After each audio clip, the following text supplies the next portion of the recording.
दोस्तों, quick study number 1 YouTube channel में आप सभी का स्वागत है। तो दोस्तों, इस वीडियो के माध्यम से हम लोग पढ़ने वाले हैं एनसीईआरटी सार संग्रह क्लास 6 से लेकर 12 तक।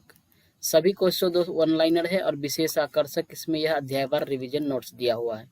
संघ लोक सेवा आयोग एवं विभिन्न राज्य स्तरीय परीक्षाओं के लिए समान रूप से उपयोगी है। दोस्तों, इसमें हम लोग भारतीय राज्य व्यवस्था पढ़ चुके हैं ऑलरेडी। पूरा वीडियो यहाँ तक कंप्लीट कर लिए हैं, जितने भी महत्वपूर्ण पॉइंट है। अगर आप लोग नहीं देखे हैं तो इंडियन पॉलिटी भारतीय राज्य व्यवस्था नाम से हमारे चैनल में प्लेलिस्ट बना हुआ है, वहाँ जाके आप लोग देख सकते हैं। इसमें और दोस्तों हम लोग एक और टॉपिक समाप्त कर चुके हैं, इतिहास। इतिहास में हम लोग प्राचीन भारत का इतिहास, मध्यकालीन भारत का इतिहास देख रहे, जितने भी महत्वपूर्ण पॉइंट है, आधुनिक भारत का इतिहास, ये सभी कंप्लीट कर लिया है अभी आज तक। ठीक है, अभी दोस्तों हम लोग इसमें पढ़ रहे हैं क्या, भारतीय अर्थव्यवस्था के बारे में। इसमें हम लोग अर्थव्यवस्था एक परिचय हम लोग पढ़ चुके हैं, ये पहला पॉइंट। आज हम लोग देखने वाले हैं आर्थिक समृद्धि एवं विकास। ठीक है, तो अगर आप लोग जो है हिस्ट्री और पॉलिटी का नहीं देखे हैं क्लास तो जरूर देखिए दोस्तों, एग्जाम के पॉइंट ऑफ व्यू से आपका बेहद ही महत्वपूर्ण है। तो चलिए हम लोग शुरू करते हैं यहाँ से। आर्थिक समृद्धि एवं विकास, इकोनॉमिक ग्रोथ एंड डेवलपमेंट, हम लोग आज ये टॉपिक पढ़ने वाले हैं। तो दोस्तों धैर्य बना के वीडियो को लास्ट तक बने रहिएगा, क्योंकि जो भी क्वेश्चन है एनसीईआरटी है, महत्वपूर्ण ही है आपके हर एग्जाम के लिए। कोई भी आप एग्जाम दे रहे हो कंपटीशन के क्षेत्र में तो आपके लिए बेहद ही महत्वपूर्ण है। तो चलिए हम लोग शुरू करते हैं। पहला है पॉइंट कि किसी अर्थव्यवस्था में होने वाला मात्रात्मक परिवर्तन आर्थिक समृद्धि कहलाता है। किसी भी अर्थव्यवस्था में अगर मात्रात्मक परिवर्तन यानी थोड़ा भी परिवर्तन होता है इधर उधर, तो उसको आर्थिक समृद्धि कहते हैं हम लोग। प्रति व्यक्ति समग्र उत्पादन व प्रति व्यक्ति भौतिक पूंजी में वृद्धि क्या दर्शाती है? ये आर्थिक समृद्धि को दर्शाती है। यदि किसी देश में पूंजी निर्माण हो रहा है तो उसकी अर्थव्यवस्था पर क्या प्रभाव पड़ेगा? तो अगर देश में पूंजी निर्माण हो रहा है तो उसकी आर्थिक समृद्धि में अनिवार्य रूप से वृद्धि हो जाएगा। किसी भी देश के लिए आर्थिक समृद्धि का सबसे उपयुक्त मापदंड किसे माना जाता है? तो प्रति व्यक्ति वास्तविक आय को जो है उपयुक्त मापदंड माना जाता है। भारतीय अर्थव्यवस्था ने किस वर्ष में सर्वाधिक समृद्धि दर प्राप्त की है? ये वर्ष 2006 से 7 में जो 9.6% सर्वाधिक वृद्धि दर प्राप्त की है। अगला क्वेश्चन है, भारत में बचत और पूंजी निर्माण की ऊंची दर होते हुए भी समृद्धि दर कम होने का मुख्य कारण क्या है? तो पूंजी उत्पाद अनुपात का अधिक होना, यह है मुख्य कारण। एशियाई विकास बैंक के अनुसार 2019 में भारत की समृद्धि दर कितनी है? तो एशियाई विकास बैंक है दोस्तों, इसके अनुसार 2019 में भारत की समृद्धि दर कितना है? 6.5 है। एशियाई विकास बैंक का दोस्तों मुख्यालय कहाँ है? तो इसका मुख्यालय मनीला है। ठीक है, एशियाई विकास बैंक का मुख्यालय कहाँ है? मनीला है। किसी अर्थव्यवस्था में होने वाले मात्रात्मक एवं गुणात्मक परिवर्तनों को आर्थिक विकास कहते हैं। अगर मात्रात्मक एवं गुणात्मक परिवर्तन हो रहा है तो उसको आर्थिक विकास कहते हैं। इसमें सामाजिक मूल्य निहित होते हैं। आर्थिक विकास के मुख्य संकेतक क्या हैं? तो मानव पूंजी में वृद्धि और समानता में कमी और अर्थव्यवस्था में संरचनात्मक परिवर्तन, ये ठीक है। अगला है, आर्थिक उदारीकरण की नीति लागू होने के पश्चात किस वर्ष आर्थिक विकास दर सर्वाधिक रही? किस वर्ष रही? तो ये वर्ष 2006 से 7 में रही थी, 9.6%। नेक्स्ट है, अगर किसी पंचवर्षीय योजना में आर्थिक विकास दर सबसे कम रही है, किस पंचवर्षीय योजना में? ये सो रही है तीसरी पंचवर्षीय योजना, इसमें जो है आर्थिक विकास दर सबसे कम रही है। अगला क्वेश्चन है, किस पंचवर्षीय योजना में आर्थिक विकास दर सर्वाधिक रही है? सर्वाधिक कितना रही है दोस्तों? 7.8% रही है। तो 11वीं जो पंचवर्षीय योजना है दोस्तों, उसमें जो है आर्थिक विकास दर सर्वाधिक रही है, 7.8%। सकल घरेलू उत्पाद में परिवर्तन की दर क्या कहलाती है? सकल घरेलू उत्पाद यानी जीडीपी, सकल घरेलू उत्पाद जीडीपी में परिवर्तन का दर क्या कहलाती है? तो इसको आर्थिक विकास दर कहते हैं। आर्थिक विकास दर कहते हैं इसको। अगला देख लेते हैं, जीवन की भौतिक गुणवत्ता सूचकांक का प्रतिपादन किया था, किसने किया था? ये मॉरिस डी मॉरिस ने किया था। कब? 1976 में। जीवन की भौतिक गुणवत्ता सूचकांक का प्रतिपादन किया था? किसने किया दोस्तों? ये मॉरिस डी मॉरिस ने 1976 ईस्वी में किया था। नेक्स्ट क्वेश्चन है, वर्ष 1970 में आधारभूत आवश्यक प्रत्यागम दृष्टिकोण का प्रतिपादन किसके द्वारा किया गया था? ये विश्व बैंक के द्वारा किया गया था। आर्थिक विकास के मापन हेतु क्रय शक्ति क्षमता विधि का प्रतिपादन किसने किया था? ये जी.आर. कैसले ने किया था। जी.आर. कैसले। विश्व बैंक के अनुसार क्रय शक्ति क्षमता के आधार पर चीन एवं संयुक्त राज्य अमेरिका के बाद भारत तीसरी सबसे बड़ी अर्थव्यवस्था है। क्रय शक्ति क्षमता के आधार पर चीन और अमेरिका के बाद भारत जो है तीसरी सबसे बड़ी अर्थव्यवस्था है। किसके अनुसार? क्रय शक्ति के अनुसार। पीपीपी मॉडल जिसको कहते हैं। पीपीपी का दोस्तों फुल फॉर्म होता है परचेजिंग पावर पैरिटी। इसके अनुसार भारत जो है चीन और अमेरिका के बाद तीसरा स्थान पर आता है।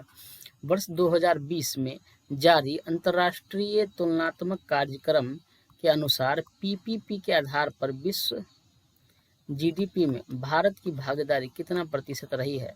तो इसमें भारत की भागीदारी 6.7% रही है।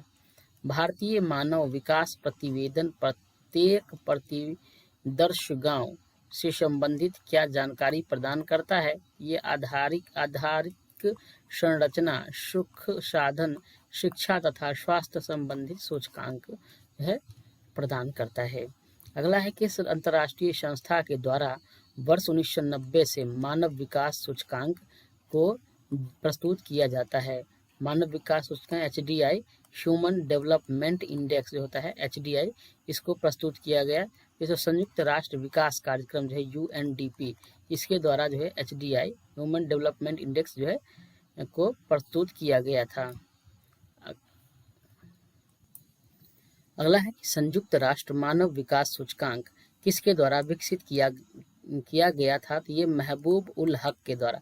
संयुक्त राष्ट्र मानव विकास सूचकांक जो है HDI, ह्यूमन डेवलपमेंट इंडेक्स कहते हैं इसको HDI, किसके द्वारा विकसित किया गया था? ये महबूब उल हक के द्वारा ये बनाया गया था। अगला है मानव विकास सूचकांक के 3 मुख्य घटक कौन से हैं? तो जीवन प्रत्याशा पहला, दूसरा है शैक्षणिक स्तर एवं तीसरा है प्रति व्यक्ति सकल घरेलू उत्पाद। प्रति व्यक्ति सकल घरेलू उत्पाद, ये मानव विकास सूचकांक के 3 प्रमुख घटक हैं। कौन कौन? जीवन प्रत्याशा, दूसरा शैक्षणिक स्तर और तीसरा है प्रति व्यक्ति सकल घरेलू उत्पाद क्या है। इस तीनों के आधार पर जो है HDI जारी किया जाता है। जीवन प्रत्याशा सूचकांक जो है लाइफ एक्सपेक्टेंसी इंडेक्स LEI कहते हैं इसको शॉर्ट में। इसकी गणना हेतु अधिकतम आयु प्रत्याशा 85 वर्ष तथा न्यूनतम आयु प्रत्याशा जो है 20 वर्ष ली जाती है। यानी जो 85 वर्ष के लोग हैं वो और मिनिमम 20 वर्ष, इनको जो है एवरेज करके इसको लिया जाता है इसमें जारी करने के लिए। क्या? LEI। अगला क्वेश्चन है कि मानव विकास रिपोर्ट 2019 में किस देश का प्रथम स्थान है? इसमें दोस्तों प्रथम स्थान मानव विकास के मामले में ये कौन है? नॉर्वे है पहले स्थान पर। भले इसका GDP थोड़ा गरीब देश है, लेकिन अमेरिका चीन से ये मानव विकास के मामले में आगे है। कौन? नॉर्वे। अगला क्वेश्चन है कि सतत आर्थिक विकास से क्या अभिप्राय है? तो वर्तमान पीढ़ी के विकास के साथ साथ भविष्य का आर्थिक विकास हो, ये सतत आर्थिक विकास का मतलब होता है। ठीक है। मानव विकास सूचकांक 2019 जो है ह्यूमन डेवलपमेंट इंडेक्स 2019, इसमें भारत को विश्व में जो है 129वां स्थान मिला है। 129वां स्थान मिला है किसमें? तो ये जो है 2019 के अनुसार भारत का इसमें कितना स्थान दोस्तों? 129वां स्थान रहा है 2019 के अनुसार। अगर दोस्तों हम लोग बात करें 2021 से 22 में की अगर बात करें तो भारत का स्थान इसमें कितना था दोस्तों? 132 हो गया। अभी वर्तमान में 2023 से 24 की बात करें तो HDI ह्यूमन डेवलपमेंट इंडेक्स जो है मानव विकास सूचकांक, इसमें भारत का स्थान अभी वर्तमान में दोस्तों 134वां है। तो आप लोग फर्क देख सकते हैं अभी वर्तमान में, तो 134वां चला गया है इसमें भारत का स्थान अभी। अगला देखते हैं हम लोग दोस्तों नेशनल इनकम देखते हैं, राष्ट्रीय आय। किसी निश्चित अवधि के लिए एक देश की राष्ट्रीय आय एक वित्तीय वर्ष कब से कब होता है दोस्तों? तो ये होता है 31 मार्च से लेकर जो है 1 अप्रैल से 31 मार्च होता है, सॉरी 1 अप्रैल से 31 मार्च होता है वित्तीय वर्ष। ठीक है, तो वित्तीय वर्ष 1 अप्रैल से 31 मार्च होता है में उत्पादित अंतिम वस्तुओं और सेवाओं के मौद्रिक मूल्य के बराबर होती है। ठीक है, वित्तीय वर्ष जो है, वित्तीय वर्ष यानी 1 अप्रैल से शुरू होता है और नेक्स्ट ईयर का जो है 31 मार्च तक का इसका गणना होता है टोटल। तो वित्तीय वर्ष कितना होता है, 1 अप्रैल से 31 मार्च तक चलता है। तो वित्तीय वर्ष में उत्पादित अंकित मूल्य और सेवाओं के मौद्रिक मूल्य के बराबर हो जाता है ये। राष्ट्रीय आय बराबर फॉर्मूला होता है दोस्तों, सकल घरेलू आय और प्लस में विदेशों से प्राप्त शुद्ध कारक आय, ये होता है राष्ट्रीय आय। घरेलू आय, घर से कितना हुआ टैक्स इधर उधर से जो हमारा इनकम होता है उसको घरेलू आय कहते हैं ये। और प्लस में विदेश में जो हम लोगों ने इन्वेस्ट किया हुआ है वहां से जो शुद्ध जो हमारा ब्याज के रूप में प्राप्त होता है धन, शुद्ध कारक आय जो होता है, उसको दोनों जोड़ने के बाद ये हो जाता है हमारा शुद्ध राष्ट्रीय आय हो जाता है। राष्ट्रीय आय लेखा प्रणाली, ठीक है, का जन्मदाता किसे कहा जाता है? तो ये राष्ट्रीय लेखा जो आय है दोस्तों, इसको जन्मदाता किसको कहा जाता था? साइमन कुजनेट्स को कहा जाता है। साइमन कुजनेट्स जो है ये राष्ट्रीय आय लेखा प्रणाली के जन्मदाता है। वर्ष 1949 में भारत सरकार द्वारा नियुक्त राष्ट्रीय आय समिति के अध्यक्ष कौन थे? तो पीसी महालनोबिस थे। 1949 में भारत सरकार द्वारा नियुक्त राष्ट्रीय आय समिति के अध्यक्ष पीसी महालनोबिस थे। भारत में प्रति व्यक्ति आय में वृद्धि की दर मंद होने का मुख्य कारण क्या है? तो इसमें उच्च पूंजी उत्पाद अनुपात व जनसंख्या वृद्धि की ऊंची दर है। भारत में अर्थव्यवस्था का कौन सा क्षेत्र बचत सर्वाधिक योगदान करता है? जिसको घरेलू क्षेत्र सर्वाधिक योगदान करता है। भारत की घरेलू बचतों में सर्वाधिक हिस्सा किसका है? तो सर्वाधिक हिस्सा इसमें जो है बहुत की परिसंपत्तियों का है। अगला है, वर्तमान में भारत के किस राज्य में प्रति व्यक्ति आय सबसे कम है? तो सबसे कम प्रति व्यक्ति आय वाला राज्य कौन है दोस्तों? तो बिहार है। भारत में सर्वप्रथम राष्ट्रीय आय की गणना का प्रयास दादा भाई नौरोजी द्वारा वर्ष 1863 में किया गया था। उन्होंने अपनी पुस्तक poverty and un British rule in India में प्रति व्यक्ति आय 20 रुपया बताई थी। 20 रुपया बताई थी किसने? दादा भाई नौरोजी ने कहा 1863 में। वर्तमान में किस राज्य में औसत प्रति व्यक्ति आय सर्वाधिक है? औसत अगर एवरेज की बात करें तो किस राज्य का प्रति व्यक्ति आय सबसे अधिक है दोस्तों? ये है गोवा की। भारत में राष्ट्रीय आय समंको का आकलन किसके द्वारा किया जाता है? ये केंद्रीय सांख्यिकी संगठन है, इसे कहते हैं CSO, सेंट्रल स्टैटिस्टिक्स ऑफिस, इसके द्वारा किया जाता है। केंद्रीय सांख्यिकी संगठन के द्वारा है राष्ट्रीय आय का जो है आकलन किया जाता है।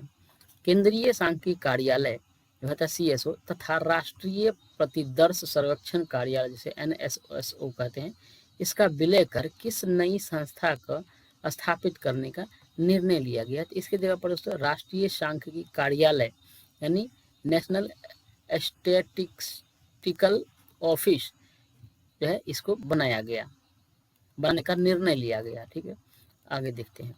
हिंदू वृद्धि दर किससे संबंधित है? दोस्तों हिंदू वृद्धि दर जो है ये राष्ट्रीय आय से संबंधित है। MCA 21 मिशन मोड प्रोजेक्ट किस केंद्रीय मंत्रालय के द्वारा आरंभ किया गया? ये कंपनी मामलों के मंत्रालय के द्वारा आरंभ किया गया था। एक खुली अर्थव्यवस्था यानी ओपन इकोनॉमी में अर्थव्यवस्था की राष्ट्रीय आय से क्या तात्पर्य होता है? इसका तात्पर्य होता है C+I+G+X-M, ये होता है। ठीक है, सकल घरेलू उत्पाद में उपभोक्ता C कहते हैं, प्लस सकल निवेश को I कहते हैं, सरकारी व्यय को G कहते हैं तथा निर्यात को X कहते हैं और आयात को M कहते हैं। ठीक है, इस सब का मतलब यहाँ पे दिया हुआ है।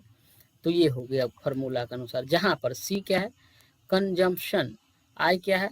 ग्रोस इन्वेस्टमेंट है और G क्या है? गवर्नमेंट स्पेंडिंग्स है, X क्या है? एक्सपोर्ट कितना हुआ है और M क्या है? इंपोर्ट कितना हुआ है। ठीक है, तो इस फार्मूले के अनुसार जो है सकल घरेलू उत्पाद निकाला जाता है। अगला हम लोग देख लेते हैं, सकल घरेलू उत्पाद के आधार पर विश्व की 5वीं सबसे बड़ी अर्थव्यवस्था कौन सी है? तो 5वीं की अगर बात करें तो दोस्तों 5वीं पर भारत है। अभी सकल घरेलू उत्पाद के आधार पर विश्व की 5वीं सबसे बड़ी अर्थव्यवस्था भारत का है। मुद्रास्फीति, मुद्रा संकुचन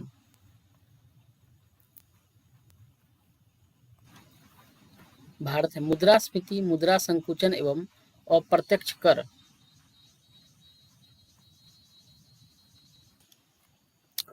मुद्रास्फीति, मुद्रा संकुचन एवं अप्रत्यक्ष कर के प्रभावों को शामिल कर संकलित जीडीपी को क्या कहा जाता है? इसको नॉमिनल जीडीपी कहा जाता है। Nominal GDP.